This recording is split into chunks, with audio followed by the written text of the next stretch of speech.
If I was your boyfriend, I'd never let you.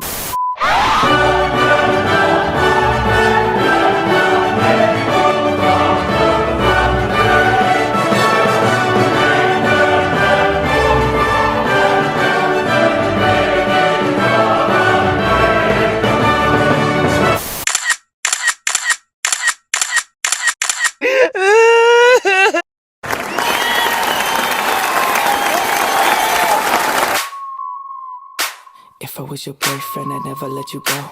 I could